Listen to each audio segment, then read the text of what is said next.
ലാൽ സലാം മോഹൻലാൽ നായകനായി എത്തുന്ന ഏറ്റവും പുതിയ ചിത്രമാണ് ഹൃദയപൂർവ്വം. ഹൃദയപൂർവ്വം റിലീസാകാൻ പോകുന്നത് ഈ മാസം 28-ാം തീയതിയാണ്. കൃത്യം പറഞ്ഞു കഴിഞ്ഞാൽ ഇനി നമുക്ക് വളരെ കുറച്ച് ദിനങ്ങൾ മാത്രം. പുതിയ ഒരു പോസ്റ്ററാണ് ഇന്ന് സിനിമയുടെ എത്തിയിരിക്കുന്നത്.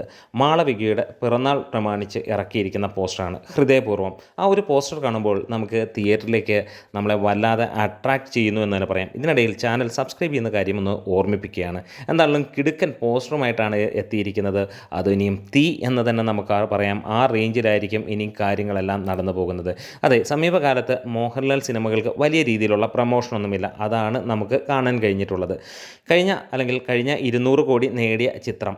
അതെ, ആ ഒരു സിനിമ കാണുമ്പോൾ തന്നെ അറിയാം യാതൊരു അനക്കവുമില്ലാതെ വന്ന ഒരു കുഞ്ഞൻ ചിത്രം. ആദ്യമൊക്കെ OTTക്കാർക്ക് പോലും വേണ്ടാതിരുന്ന ആ ഒരു ചിത്രം ഇന്ന് മലയാള സിനിമയിലെ ഏറ്റവും നല്ല സിനിമകളുടെ പട്ടികയിലേക്ക് കയറിയിരിക്കുന്നു. അങ്ങനെ മോഹൻലാലിൻ്റെ ആ ഒരു സിനിമയ്ക്ക് ശേഷം ചെറിയ ഒരു ഇടവേള, ഒരു 1.5 മാസത്തെ ഇടവേള കഴിയുമ്പോൾ അടുത്ത സത്യനന്തിക്കാട് ചിത്രം ഇങ്ങെത്തുകയാണ്. അതെ, ഹൃദയപൂർവ്വം.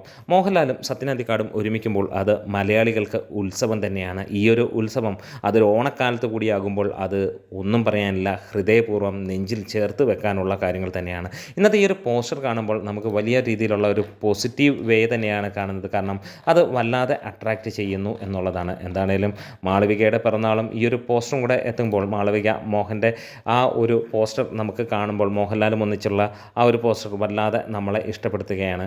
എന്തായാലും നിങ്ങൾക്ക് ആർക്കൊക്കെയാണ് ഈ ഒരു പോസ്റ്റർ ഇഷ്ടപ്പെട്ടത് എന്നുള്ളതൊന്ന് കമൻസിലൂടെ പറയാം. എന്തായാലും 28-ന് തിയേറ്ററുകളിൽ വീണ്ടും പ്രകമ്പനം സൃഷ്ടിക്കുന്നു. അടുത്ത 200 കോടി എത്തും എന്നുള്ളതിന് യാതൊരു സംശയവുമില്ല. ഓണം അങ്ങ് കലക്കാനെത്തിയിരിക്കുകയാണ് മോഹൻലാൽ. നമ്മുടെ വീഡിയോസ് ഇഷ്ടമായി സപ്പോർട്ട് ചെയ്തരണം.